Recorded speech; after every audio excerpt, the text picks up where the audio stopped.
Today's story takes place in the era when France was ruled by a monarchy, and the poor were given long sentences for the smallest crimes. This is the story of a man named Jean, who was sentenced to 19 years of prison just for stealing bread. Now we will see if Jean will ever be able to get out of prison. Let's begin this story, Cinepills Explained, presenting Les Misérables. It begins in 1815 France, a time when the oppression of the poor was at its peak. Here we see a prison where many prisoners are being forced to work like laborers. Among them is a prisoner named Jean, who has been sentenced to 19 years of prison for the minor crime of stealing bread. Jean didn't steal intentionally. He was forced to do so when he saw his starving nephew. The prison's warden, Javert, hated Jean and would deliberately make him do extra work out of spite. Soon, Jean is granted parole, but even though he's free, he has nowhere to go. He begins looking for work, but because of his parole papers, which label him as a serial criminal, no one is willing to hire him. Reluctantly, Jean has to spend the night on the streets. One night, a bishop sees Jean sleeping on the road. The bishop, a kind-hearted man, invites him to his home, offering him a place to stay, food to eat, and even silverware. However, Jean, tempted by the silver, steals the silverware and runs away. The bishop's people soon catch him and bring him back to the bishop. The bishop, feeling pity for him, lies and tells them that he gave the silverware to Jean. Before Jean leaves, the bishop tells him, "My brother, there is still humanity in you. In return for my kindness, help someone in need." This moment deeply affects Jean, as he had always been rejected by others, and for the first time, someone called him a brother. This moment inspires Jean to change his life, and he tears up his parole papers and runs away. The story then jumps 8 years forward to 1823, where Jean is now the mayor of a town. Here, we see a factory where a woman named Fantine works. Fantine is harassed by 4 men, and because of this, the other women in the factory begin to resent her. Fantine has a daughter named Cosette, but after her husband's departure, she kept her daughter hidden. For now, Cosette lives with her greedy uncle, while Fantine does small jobs to send money to her daughter so she can live a better life. Eventually, the other women at the factory learn about Cosette, and they begin to fight with Fantine. We then see Jean, now the mayor, trying to stop the argument between the women. But when Jean notices Javert in the crowd, he becomes nervous as he fears his past may soon be revealed. In an attempt to avoid this, Jean asks the foreman to settle the women's quarrel and decides to talk to Javert himself. On the other hand, the other women in the factory begin to stir up trouble against Fantine, telling the foreman that if such a woman continues to work with them, it will affect all of them negatively. Seizing this opportunity, the foreman starts making inappropriate remarks toward Fantine, which causes her to slap him in anger. As a result, Fantine is fired from her job. Meanwhile, the jailer notices Jean and wonders, "I have seen him somewhere before." To confirm his suspicion, the jailer asks Jean if they have met previously. Jean denies it. Just as they are talking, they hear people shouting outside. When they go out to investigate, they find that a worker is trapped under a cart. Jean steps forward to help the worker, and the jailer's suspicion deepens. He thinks to himself, "This is the same Jean who broke parole and escaped a few years ago." On the other side, Fantine, after being rejected from everywhere, ends up in a street of prostitutes. Here, she meets an old woman who is quite strange and demands Fantine's hair in exchange for some money. Fantine, desperate to send money for her daughter, reluctantly agrees to cut her hair. After losing her hair, Fantine is still not in a better situation, as some people also forcibly remove her teeth for money. It is heartbreaking to see how cruel people can be. Fantine, in her desperation, eventually ends up in prostitution to send money for her daughter. One day, even though Fantine is sick, a man tries to force himself on her. In a fit of anger, Fantine fights back and scratches his face. The jailer arrives shortly after and asks the onlookers what happened. The man who was attempting to assault her lies to the jailer, saying, "I was just passing by when this girl attacked me." Fantine apologizes to the jailer, begging for forgiveness, but the jailer does not listen. He tries to arrest her, but just then, Jean arrives. Jean overhears Fantine saying that she has a daughter, and if she is sent to jail, no one will take care of her daughter.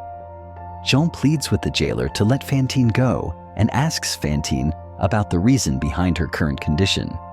Fantine, in anger, tells Jean, "You are responsible for this." Jean is taken aback by her words.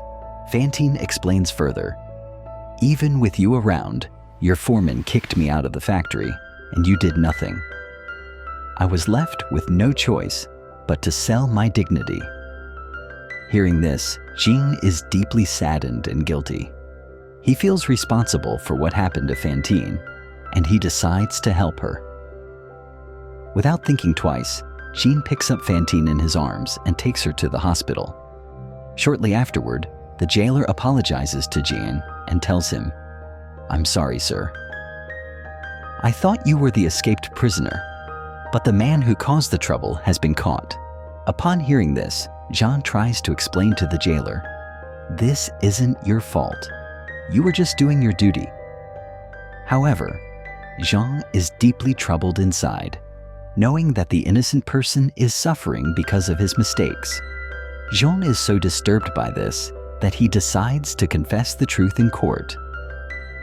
Jean stands up in front of the judge and says, "I am prisoner number 2, 44601, the one you've been looking for." But no one believes him, thinking that Jean is joking. They can't understand why he would confess to being a criminal. The court thinks Jean has lost his mind, and the judge orders that he be removed from the courtroom. Meanwhile, we see Fantine in the hospital, whose condition has worsened. She is on the verge of death when Jean visits her. He reassures her, promising that he will take care of her daughter Cosette. This promise gives Fantine a little comfort. Soon after, Fantine passes away due to her illness. As Jean mourns her death, the jailer arrives at the hospital to arrest him, as he has now discovered the truth about Jean. Jean tries to reason with the jailer, telling him, "There's a little girl, Cosette, whose care I must take. Once I fulfill my responsibilities, I'll come back to you." But the jailer does not listen. The two begin to fight, and in a moment of opportunity, Jean jumps out of the window and escapes. A short while later, we see Cosette, now living with her uncle and aunt. They are greedy and have made Cosette work as a servant. Her uncle and aunt don't care for her and are only interested in the money that Cosette's mother used to send. Soon, Jean arrives at the house and offers the uncle and aunt money in exchange for Cosette.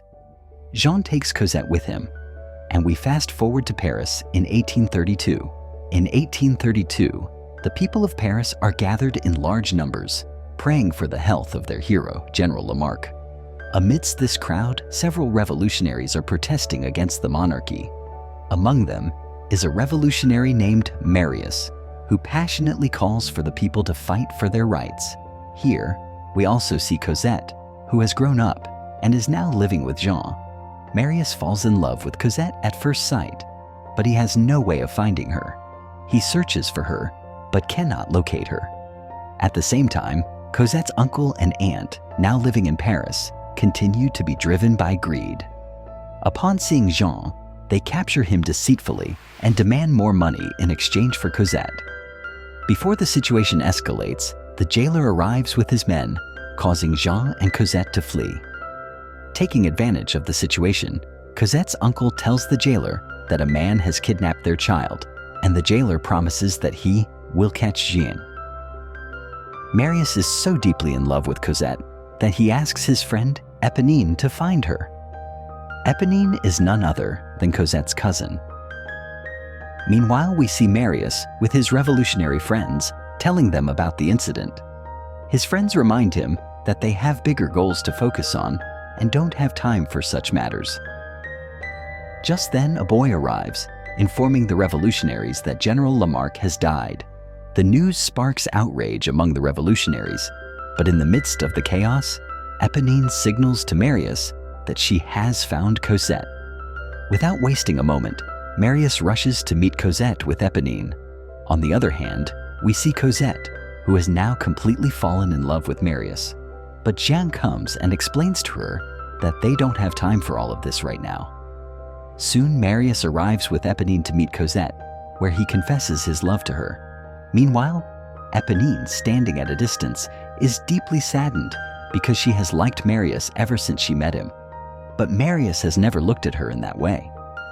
While Marius and Cosette are talking, they suddenly hear Jean shouting. Upon hearing this, Cosette heads back to her home. As Eponine is on her way back home, she sees her father with some people heading toward Jean's house, planning to attack him. Eponine shouts and stops them from doing so. By now, Jean realizes that they are not safe here and decides to leave for England with his daughter Cosette as soon as possible. But before leaving, Cosette writes a letter for Marius and gives it to Eponine so that Marius will know about their departure. Meanwhile, in France, protests for freedom are ongoing. During the funeral procession of revolutionary leader Lamarck, the protesters block the roads and set up barricades. The task of stopping the movement is given to the jailer who had imprisoned Jean. Years ago, he pretends to be one of the revolutionaries so he can stay among them and gather information about their plans. However, before he can succeed, a child recognizes him and the revolutionaries capture him. That night, the royal police launch an attack on the revolutionaries. During the attack, Eponine is shot, and before she dies, she plays the role of a good friend by delivering the letter from Cosette to Marius. This clearly shows that Eponine, despite being separated from her parents, was a good person. She saw her love for Marius being taken away by Cosette, but still, she did not take any wrong step. After reading Cosette's letter, Marius sends a letter to Cosette, which is received by Jean. After reading it, Jean realizes that Marius truly loves Cosette, but then he recalls that during this uprising, Marius could be killed at any moment. So, Jean decides to cancel his plan to leave for England, and instead, he focuses on saving Marius's life. Jean takes the uniform of a police officer and reaches the revolutionary barricades where the revolutionaries surround him. But just then, a child informs everyone that he knows Jean and that he is with them. Jean notices that the revolutionaries have captured the jailer. Jean asks the revolutionaries to hand the jailer over to him, and they agree. However, instead of killing him, Jean lets him go and fires a fake gunshot to make everyone believe that he has killed the jailer. By morning, the police once again attack the barricades and kill all the revolutionaries. In the firing, Marius is also shot, and his condition becomes quite critical. However, Jean manages to hide and escapes with Marius. While fleeing, they crawl into a sewer pipe where both of them are in terrible condition. After some time, the jailer comes to inspect the bodies, and among the pile of dead bodies, he spots the small child's body, who had been playing cheerfully just the day before. The jailer is deeply saddened by this, and in his respect, he removes his badge and places it on the child's body. Soon, the jailer's attention falls on the sewer pipe lid from where Jean and Marius escaped. He realizes that someone must have fled from there. Meanwhile, inside the pipe, Cosette's uncle steals the ring from Marius's hand. It seems some people never change. Before he can steal anything else, Jean catches him and forces him to show the way out of the pipe. Reluctantly, Cosette's uncle guides him out. As Jean exits the pipe, he finds the jailer standing in front of him. Jean explains that Marius is in very poor condition and needs to be taken to the hospital. The jailer listens to him and lets him go. Seeing Jean in such a condition, guilt starts to seep into the jailer's heart. He questions how he could have been so cruel to someone and why he tortured others. He keeps thinking about his past and is troubled by the fact that Jean, whom he had tormented his entire life, still spared his life. He wonders if he deserves to live in this world, or if Jean should. These thoughts drive him mad, and in the end, he jumps into a river to end his life. Meanwhile, Marius's condition improves, and he regains consciousness. Soon, Marius and Cosette are reunited. However, Jean is now afraid that his past might endanger their future, so he decides to tell Marius the truth about his past. Upon hearing this, Marius promises that he will never tell Cosette about it. Wishing for a better life for Marius and Cosette, Jean leaves them and walks away forever. Soon, Marius and Cosette decide to get married, and even Cosette's uncle secretly attends the wedding. He blackmails Marius for money, threatening to reveal the truth about his revolutionary activities unless he pays him. During their conversation, Cosette's uncle reveals that Jean saved Marius's life the day he was shot. This deeply saddens Marius. He asks Cosette's uncle for more details about Jean, but the uncle, who is only here for the money, refuses to tell him. Marius, unwilling to give up, becomes angry and attacks him. Forced by the situation, Cosette's uncle reveals Jean's whereabouts. Marius, with Cosette, reaches the convent, where Jean is in a very poor condition, waiting for his death alone. At that moment, Fantine's spirit appears and thanked Jean for taking care of her daughter. Before taking his last breath, Jean gives Cosette a confession letter and asks her to read it after his death. It is clear that Jean must have written about his past in that letter. Jean soon dies, and Marius and Cosette are deeply saddened. In the afterlife, Jean's spirit goes to the bishop, as the bishop had appeared as a symbol of God in Jean's troubled life, and through his kindness, Jean's entire life had changed. This is where the story comes to an end. This story teaches us a valuable lesson. No matter how many difficulties we face in life, we should never abandon the path of truth and goodness. We should always work for the well-being of others, because if the bishop hadn't helped Jean, he might have ended up as a corpse in prison. We hope you enjoyed this emotional story, and we'll meet again with another interesting one. But for now, that's all for today's video.